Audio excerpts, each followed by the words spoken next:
Dari apa namanya, dari sikap-sikap politik tadi, dari peristiwa-peristiwa tadi, kita akan coba bahas apa maknanya bersama analis politik yang juga Direktur Eksekutif Lingkar Madani Indonesia. Di studio sudah hadir Bung Ray Rangkuti. Selamat pagi Bung Ray. Pagi Bung.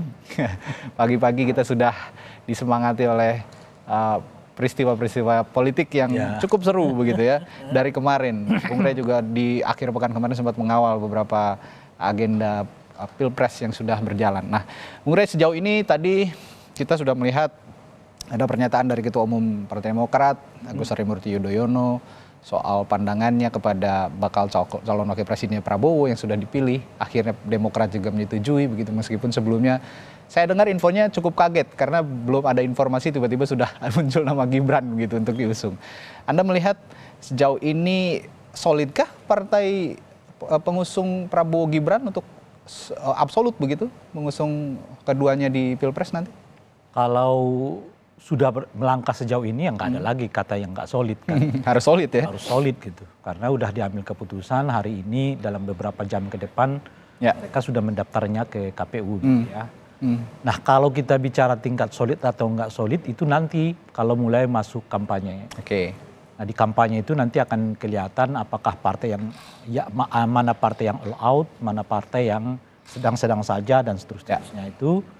Nah tentu pertanyaan berikutnya, mengapa ada yang sedang-sedang, mengapa ada yang all out gitu.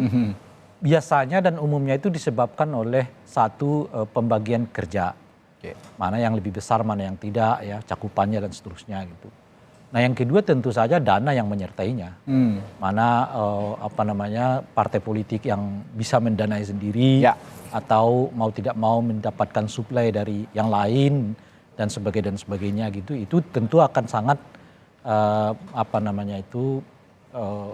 berhubungan erat dengan kinerja dari partai politik yang bersangkutan.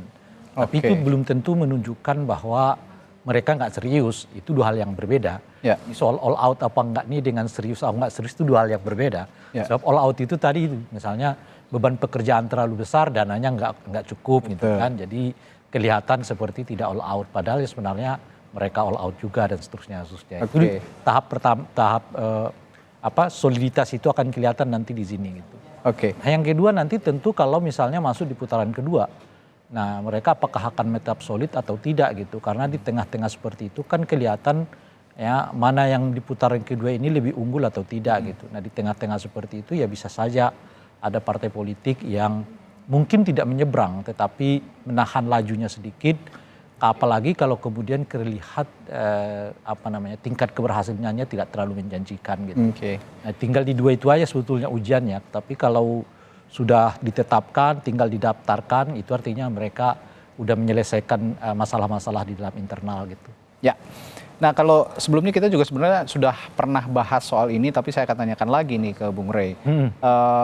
Kalau bicara elektabilitas gitu ya, para bakal capres dan cawapres, mulai dari pasangan Ganjar Mahfud, Anies Muhaimin, lalu juga sekarang Prabowo Gibran, yang kalau kita bicara elektabilitas, yang penting kan bukan hanya daya hidrolik gitu ya untuk mendongkrak elektabilitas, tapi juga logistik seperti yang Anda singgung tadi. Nah secara logistik, Prabowo Gibran ini kuat nggak dibanding bakal cawapres yang lain? Atau bisa mengembangnya atau harus ada upaya lain untuk punya daya logistik yang kuat untuk memenangkan mereka? Ya kita lihat dari kasat mata aja dulu ya. Karena kalau tidak kasat mata kita nggak tahu tuh.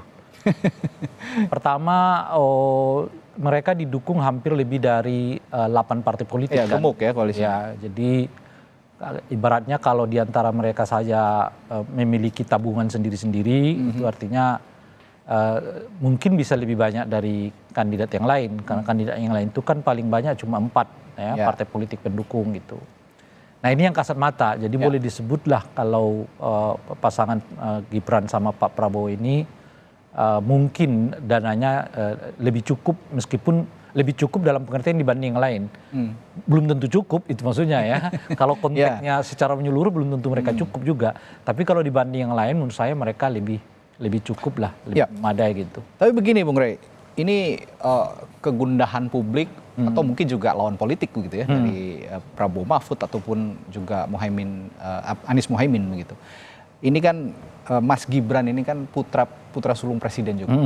Banyak yang mengkhawatirkan, tidak 1-2 orang, bahkan banyak juga tim kampanye dari pasangan lain mengkhawatirkan bahwa tidak akan terjadi ketidakfairan gitu, ketidakadilan ketika ada upaya-upaya dari dari pemerintah yang dipimpin oleh kepala negara, presiden, untuk menggerakkan massa misalnya, atau untuk menggerakkan perangkat negara untuk mendukung pasangan Prabowo Gibran ini. Make sense nggak kekhawatiran mereka? Iya, itu sangat mungkin. Tidak harus mesti anak Pak Gibran anak Pak Jokowi ada berada di salah satu pasangan capres gitu ya. Bahkan ketika beliau tidak tersangkut secara emosional pun, biologis gitu, kemungkinan itu terjadi. Sangat mungkin itu terjadi, di mana presiden merasa memerlukan untuk mendukung salah pasangan calon dan kemudian punya potensi untuk menggunakan berbagai cara dalam konteks menangkan itu.